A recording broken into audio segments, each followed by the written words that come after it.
En más de una ocasión, seres humanos de todas partes de la Tierra se han reunido para dar respuesta a una pregunta: ¿cómo se originó la vida? Te dejo un video sobre eso, aquí está el link. Pero hay algo muchísimo más importante que eso, y es que no podemos preguntarnos cómo se originó la vida sin antes por lo menos decir qué es la vida. ¿Y cómo hacemos para definir de manera correcta qué es la vida? Quédate en este video porque en un ratito lo vamos a ver.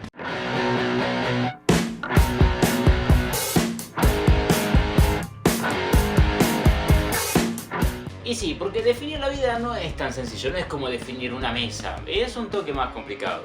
Y es por eso que a lo largo de la historia se han reunido millones de científicos. No, mentira, no fueron millones. Bueno, capaz que sí, pero lo que sí es que fueron muchísimas reuniones. Y luego de muchísimas reuniones pudieron dar respuesta a esta pregunta y todos concordaron en que la vida es aquello que vos sentís en el momento que te suscribís a este canal. Nada, mentira. O sí, no sé, vos suscribiste, deja like y todo eso. Para poder llegar a una definición clara, lo que tuvieron que hacer esas personas era, en vez de explicar directamente qué es la vida, primero trataron de acotar un poco la definición, llegando de esa manera a lo que conocemos hoy en día como las características de los seres vivos. Porque quizás definir la vida sea algo muy complicado, pero algo bastante más sencillo sería poner por un lado aquellos organismos que consideramos seres vivos, ver qué características tienen en común y distinguirlas de aquellos objetos que podemos considerar como inanimados. Entonces, ante ustedes les presento las 7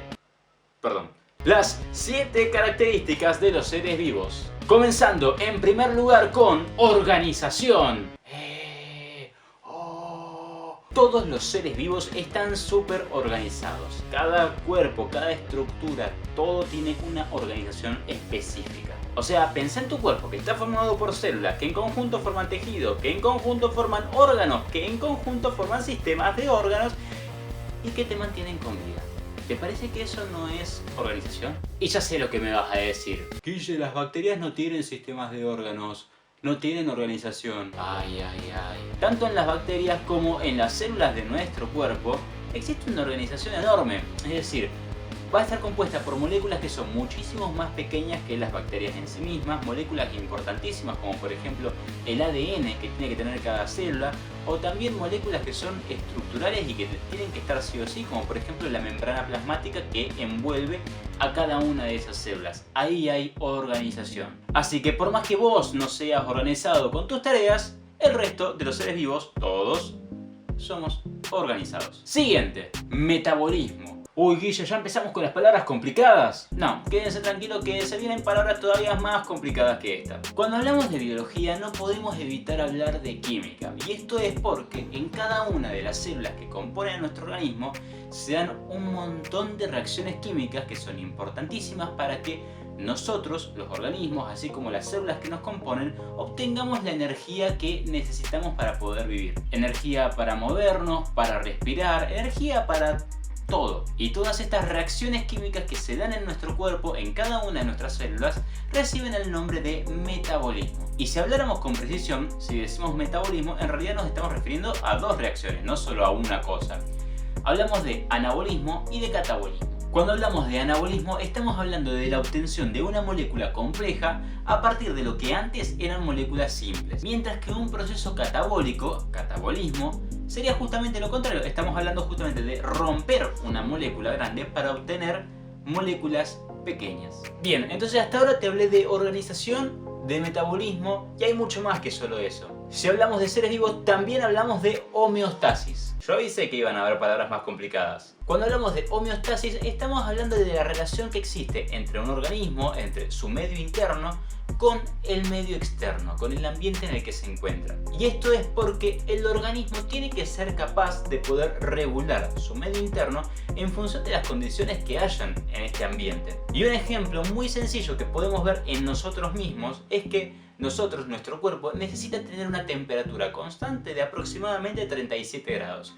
Pero eso, tiene que ser constante, tiene que ser siempre esa temperatura. Y es por eso que cuando hace mucho calor, nuestro cuerpo ¿qué hace? Transpira. ¿Transpira por qué? Porque en el momento que caen esas gotitas de sudor rodeando nuestro cuerpo, es un sistema de refrigeración que evita que nosotros nos vayamos por mucho de esos 37 grados. O bien, si hace mucho frío, nuestro cuerpo va a empezar a temblar. ¿Por qué? Porque con la actividad física de un temblor estamos generando calor. Y de esa manera estamos evitando que esa temperatura descienda de esos 37 grados Celsius. Seguimos con más características. Y en este caso una muy evidente, que es el crecimiento. Esta característica es muchísimo más sencilla de apreciar. Tenemos desde células que simplemente aumentan en tamaño hasta lo que vemos nosotros en nuestro organismo, que vos en el momento en que naciste tenías unas características morfológicas de tu cuerpo que son totalmente distintas a como sos vos ahora.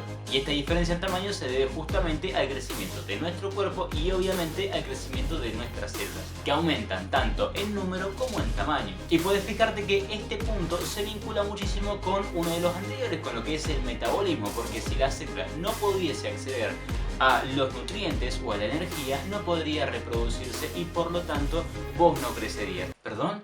Dije ¿reproducirse? Seguimos con reproducción. Sí, seguimos con reproducción, que como podrás ver está ligada tanto al crecimiento como al metabolismo, y en realidad a medida que vayamos enumerando cada una de estas características, te vas a ir dando cuenta que todas están ligadas y relacionadas entre sí. Cuando hablamos de la reproducción en los organismos, hablamos de dos tipos de reproducción. Tenemos la reproducción sexual y la reproducción asexual. ¿Cuál es la diferencia? En la reproducción sexual necesitamos sí o sí de dos células que reciben el nombre de gametas. Van a ser un espermatozoide y un óvulo, que cuando se unen dan lugar a la fecundación. Y con este proceso originan una célula hija que va a tener la mitad de la información genética de cada uno de sus progenitores. Y por otro lado, en la reproducción asexual es una que vamos a estar viendo, por ejemplo, en bacterias, y simplemente ocurre con una única célula, que lo que va a ocurrir es que duplica su material genético, duplica todas las organelas que va a tener adentro y llega a un punto en el que simplemente se divide y va a dar lugar a dos células que van a ser exactamente iguales a la original.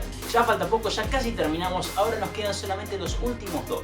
El siguiente en nuestra lista va a ser la capacidad de respuesta, o bien llamada en algunos libros como irritabilidad. Y sí, porque los organismos somos irritables, yo soy irritable y vos sos irritable. La pregunta es, ¿qué entendemos por ser irritables? Con esto nos referimos a que todos los organismos vivos vamos a reaccionar ante un estímulo emitiendo una respuesta. ¿Como por ejemplo qué? Y como por ejemplo, si vos te quemás con un encendedor, automáticamente vas a sacar tu mano de ese encendedor. Como por ejemplo en el crecimiento de una planta, esta planta va a direccionar su crecimiento en función del sol, de donde haya luz, para poder alimentarse. Todos los organismos reaccionan a todos los estímulos del medio, tanto desde una simple célula hasta un Homo sapiens super evolucionado como yo. ¿Perdón? ¿Alguien dijo evolución? Evolución. Quiero que me prestes atención a lo siguiente. Cuando hablamos en biología de evolución, no estamos hablando de lo que vimos en Pokémon, ni tampoco de las que vimos en Digimon, ni tampoco de las que vimos en Dragon Ball. ¿Ok? En biología, cuando hablamos de evolución, automáticamente tenemos que pensar en otra palabra. ¿En qué palabra? En población, poblaciones. ¿Por qué? Cuando nace un nuevo organismo, puede darse ocasionalmente que haya, simplemente por hacer, mutaciones en su ADN. Con mutaciones no estoy hablando de que tenga poderes mágicos o que tire rayos láser o que pueda viajar en el tiempo, no. Capaz que simplemente sea una mutación del ADN que genera una proteína determinada que hace que, por ejemplo, el color de pelo de un organismo, en vez de ser de un tono claro, sea simplemente más oscuro. Algo muy simple y sutil. Pero lo interesante es analizar cómo impacta esa mutación en el organismo, en el ambiente. Por ejemplo, si este organismo que ahora tiene el pelaje oscuro, cuando el resto de todos los compañeros de especie tienen pelo más claro, si tener pelo más oscuro les resulta benéfico, hay más chances de que tenga una vida más larga. No solamente eso, sino que incluso hay más posibilidades de que logre aparearse con otros organismos de su especie, dejando más descendencia. Y que en esa descendencia se mantenga ese rasgo de pelo oscuro. No significa que todos sus descendientes van a tener pelo oscuro, aunque es probable que unos cuantos sí. Y si realmente resulta un beneficio para esa especie tener ese pelo de color oscuro, va a ser un rasgo que posiblemente se mantenga en esa especie. Ahora, si la mutación que ocurrió no es benéfica, es muy posible que ocurra lo contrario, que se vea desfavorecido por la mutación. Y eso le va a repercutir de distintas formas. Por ejemplo, puede ser que los predadores lo ataquen más, puede ser que tenga una vida más corta o simplemente que no tenga éxito en el momento de aparearse, haciendo que esta mutación no llegue a ningún lado, que no tenga descendencia y que por lo tanto no pueda mantenerse en el tiempo. Por eso decimos que las que evolucionan verdaderamente son las poblaciones. Los organismos individualmente pueden tener una que otra mutación. Y estas características que acabamos de mencionar son aquellas con las que podemos identificar a un ser vivo. Son características que son de los seres vivos.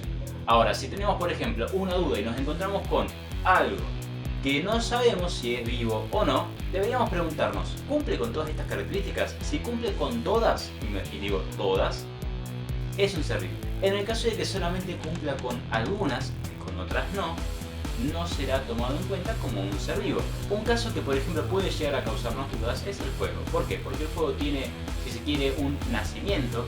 Un incendio puede reproducirse, puede convertirse en varios incendios. Tiene un crecimiento cuando aumentan las llamas y hasta podría decirse que tiene como un metabolismo porque necesita obtener determinados elementos para poder crecer. Sin embargo, no tiene capacidad de evolución, sin embargo, no tiene capacidad de respuesta ante estímulos. Y eso, por ejemplo, es lo que nos permite decir que el fuego claramente no es un ser vivo. Y por último, es muy importante mencionar que las características de los seres vivos van variando constantemente. Entonces te puedes encontrar con que en un determinado libro se van a mencionar cierta cantidad de características, mientras que en otros se van a mencionar otra cantidad. Y esto es por varios motivos. En primer lugar porque, dependiendo del autor, se van a tener en consideración determinadas características. La biología es una ciencia que crece prácticamente todos los días. Entonces, con cada organismo nuevo que vamos descubriendo, vamos encontrando distintas formas de vida, nuevas formas de vida, que nos ayudan a cambiar, esclarecer y clarificar cómo son cada una de las características de los seres vivos. Por ejemplo, si algún día llegáramos a encontrar vida en otro planeta, habría que ver qué características tiene como ser vivo y eso nos cambiaría completamente las cosas. Así que sin más que agregar, estas fueron las características de los seres vivos. Por cualquier consulta, duda o comentario, te dejo justamente en la caja de comentarios. Recuerda que puedes seguirme en todas mis redes como Guille-Bio. Y nada, puedes suscribirte a este canal para poder ver cada uno de los videos que subo constantemente. Nos vemos en el próximo video.